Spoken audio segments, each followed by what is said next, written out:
ओम श्री गणेशाय नमः। श्री शिव महापुराण रुद्र संहिता कुमारखंड तृतीय अध्याय। इस अध्याय में हम जानेंगे महर्षि विश्वामित्र द्वारा बालक स्कंद का संस्कार संपन्न करना, बालक स्कंद द्वारा क्रौंच पर्वत का भेदन, इंद्र द्वारा बालक पर वज्र प्रहार, शाख विशाख आदि का उत्पन्न होना, कार्तिकेय का षडमुख होकर 6 कृतिकाओं का दुग्धपान करना। नारद जी बोले, हे देव देव, हे प्रजानाथ, हे ब्रह्मन, हे सृष्टिकर्ता प्रभु, इसके बाद वहाँ क्या हुआ, इसे आप कृपा कर बताइए। ब्रह्मा जी बोले, हे तात, इसी समय विधाता के द्वारा प्रेरित होकर महाप्रतापी विश्वामित्र स्वेच्छा से घूमते घूमते वहाँ जा पहुँचे। इस तेजस्वी बालक के अलौकिक तेज को देखकर वे कृतार्थ हो गए और उन्होंने प्रसन्न होकर उस बालक को नमस्कार किया। उस बालक के प्रभाव को जानने वाले महर्षि विश्वामित्र ने प्रसन्न चित्त हो विधि प्रेरित वाणी से उस बालक की स्तुति की। महान लीला करने वाला वह बालक अत्यंत प्रसन्न हुआ और अद्भुत हास्य करता हुआ विश्वामित्र से बोला। शिवपुत्र बोले, हे महाज्ञानिन, आप अचानक शिव इच्छा से यहाँ आ पहुँचे हैं, अतः हे तात, वेदोक्त रीति से मेरा यथाविधि संस्कार संपन्न कीजिए। आज से आप प्रसन्नता पूर्वक मेरे पुरोहित हो जाएं, इससे आप सदा सबके पूज्य होंगे, इसमें संशय नहीं है। ब्रह्मा जी बोले, बालक की यह बात सुनकर गादी पुत्र विश्वामित्र जी अत्यंत प्रसन्न हो गए और आश्चर्यचकित होकर मंद स्वर से उस बालक से उन्होंने कहा।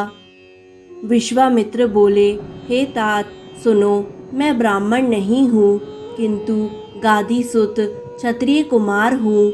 मेरा नाम विश्वामित्र है, मैं तो ब्राह्मण सेवक क्षत्रिय हूँ। हे श्रेष्ठ बालक, मैंने तुमसे अपना सारा चरित्र निवेदन कर दिया।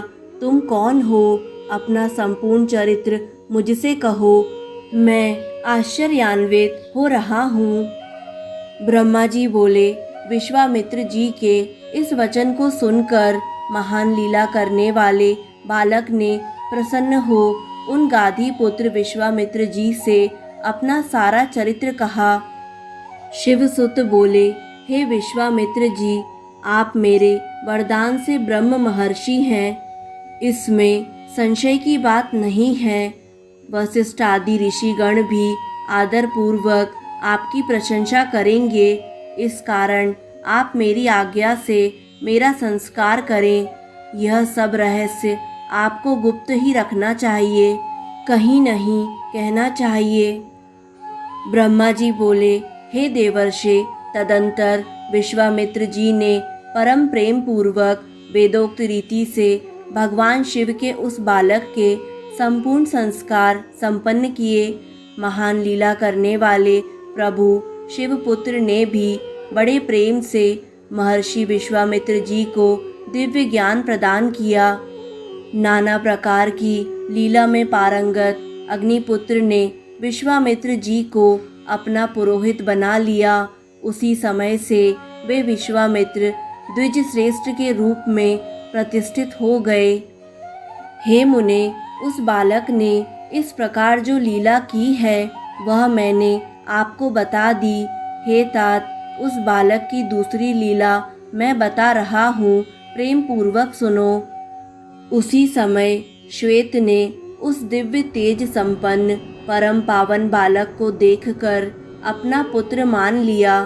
तदंतर अग्निदेव ने उस स्थान पर जाकर बालक को गले लगाकर उसका चुंबन किया और उन्होंने उस बालक को पुत्र शब्द से पुकारते हुए अपनी शक्ति तथा अस्त्र उसे प्रदान किया। गुह कार्तिकेय उस शक्ति को लेकर क्रौंच पर्वत के शिखर पर चढ़ गए और उस शक्ति से शिखर पर ऐसा प्रहार किया कि वह शिखर पृथ्वी पर गिर पड़ा। उस बालक का वध करने के लिए सबसे पहले 10 पद्मवीर राक्षस वहां आए, किंतु कुमार के प्रहार से वे सभी शीघ्र ही विनष्ट हो गए। उस समय सभी जगह महान हाहाकार मच गया। पर्वतों के सहित सारी पृथ्वी और त्रैलोक्य कांपने लगा।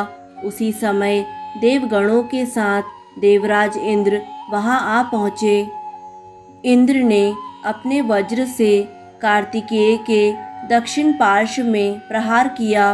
वज्र के लगते ही उससे शाख नामक एक महान बलवान पुरुष प्रकट हो गया। पुनः इंद्र ने उसके वाम पार्श्व में शीघ्र ही वज्र से प्रहार किया।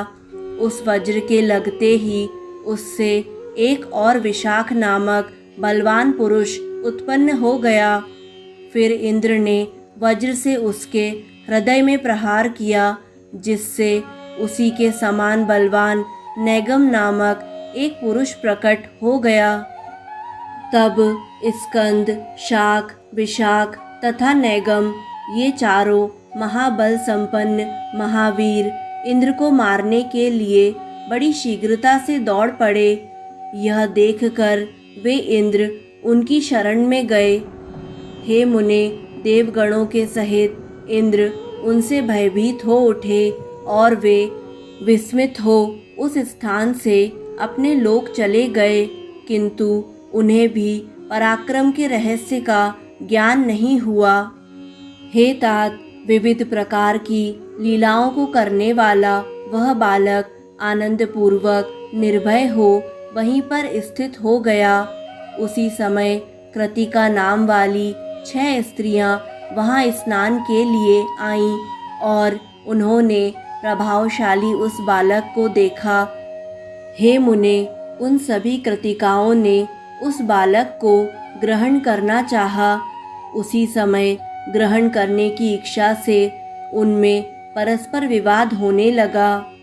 हे मुने, उनके विवाद का शमन करने के लिए उस बालक ने 6 मुख बना लिए और उन सब का स्तनपान किया, जिससे वे परम प्रसन्न हो उठी। हे मुने, फिर उस बालक के मन की गति जानकर वे सभी कृतिकाएं प्रसन्नता से उसे लेकर अपने लोक चली गईं।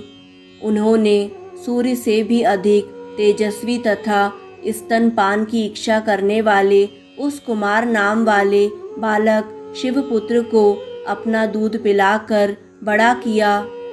वे प्राणों से भी अधिक प्रिय उस बालक को कभी आँखों की ओट न करती। जो पोषण करता है उसी का वह पुत्र होता है। जो वस्त्र एवं आभूषण इस त्रैलोक्य में दुर्लभ हैं, उन सभी वस्त्रों एवं श्रेष्ठ भूषणों को प्रेम से वे उस बालक को प्रदान करती। इसी प्रकार वे अत्यंत प्रशंसा के योग्य दुर्लभ एवं स्वादिष्ट अन्नों को प्रतिदिन खिला खिलाकर उस बालक को पुष्ट करने लगी।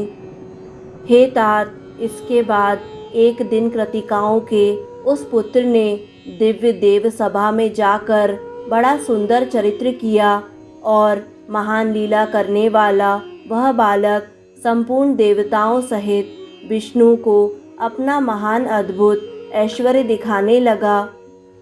उसकी इस महिमा को देखकर विष्णु सहित अन्य देवगण तथा ऋषि अत्यंत आश्चर्यचकित हो गए और उस बालक से पूछने लगे कि हे बालक, तुम कौन हो? उनकी बात सुनकर उस बालक ने कुछ भी नहीं कहा और वह शीघ्र ही अपने घर चला गया और पूर्ववत गुप्त रूप से रहने लगा। इस प्रकार श्री शिव महापुराण के अंतर्गत द्वितीय रुद्र संहिता के चतुर्थ कुमार खंड में कार्तिकेय की लीला का वर्णन नामक तीसरा अध्याय पूर्ण हुआ। दोस्तों, आगे आने वाले सभी अध्यायों को निरंतर सुनने के लिए हमारे YouTube चैनल आध्यात्मिक कथाएं को लाइक करें, सब्सक्राइब करें और बेल आइकन पर प्रेस करें। धन्यवाद।